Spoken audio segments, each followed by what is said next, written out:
অনেকের ক্ষেত্রে কিন্তু দেখা যায় যে পিঠে ছোট ছোট দানার মতো, সেটা ঘামাচির মতো হতে পারে বা আমরা বাম্পস বলতে পারি, এটি অনেকের ক্ষেত্রে কিন্তু হয়ে থাকে। সেটা বিশেষ করে টিনেজারদের হয়ে থাকে এবং অ্যাডাল্ট পার্সন যারা রয়েছে তাদেরও হয়ে থাকে। তো এটি অনেকেই মনে করে থাকে এটি আসলে অ্যাকনি বা ব্রণ।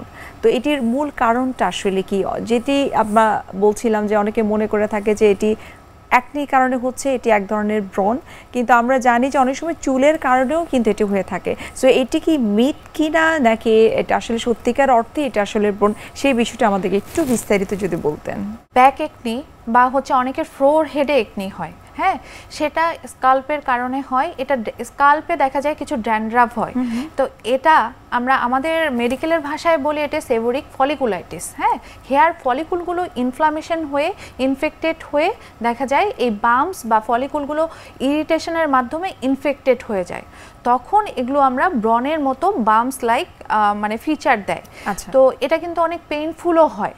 দেখবেন ব্যাকেও হয়, আপনার এই খুশকি যেখানে পড়বে, শোল্ডারে পড়লো, চেস্টে পড়লো, সেটাতেও হবে। এটা দেখবেন আঁশের মতো, ছোট ছোট আঁশের মতো সাদা সাদা, এটা যেখানে পড়বে কপালে পড়তে পারে, এটা আইব্রোতে থাকতে পারে। অনেক সময় দেখেছি ফোরহেডেও কিন্তু হয়ে থাকে। ফোরহেডে হয়ে থাকে। যখন এটা বাম্পস লাইক হবে বা প্যাপিউল লাইক হবে তখন আমরা এটা ফলিকুলাইটিস বলি, যেহেতু হেয়ার ফলিকলে হয়। হ্যাঁ, এটা হেয়ার ফলিকল ছাড়া কিন্তু অন্য জায়গায় হয় না। যখন হেয়ার ফলিকল ছাড়া অন্য জায়গায় হয় তখন আমরা এটাকে ব্রণ বলি, কিন্তু হেয়ার ফলিকলে যখন হয় তখন এটা ফলিকুলাইটিস হিসেবে ট্রিটমেন্ট করি। এবং এই যে গ্ল্যান্ডগুলো, অয়েল গ্ল্যান্ডগুলো বন্ধ হয়ে যায়, এটাতে কিন্তু ফাঙ্গাল প্লাস হচ্ছে ব্যাকটেরিয়াল দুটা ইনফেকশনই হয়ে থাকে। তো পেশেন্টকে আমরা ট্রিটমেন্ট দেই, যে যদি কাভারেজ দেই দেখা যায় অ্যান্টি ব্যাকটেরিয়ালও দেই এবং অ্যান্টি ফাঙ্গাল ট্রিটমেন্টও দেই। এবং পেশেন্টকে বলে দেই অবশ্যই দৈনিক শ্যাম্পু করতে হবে।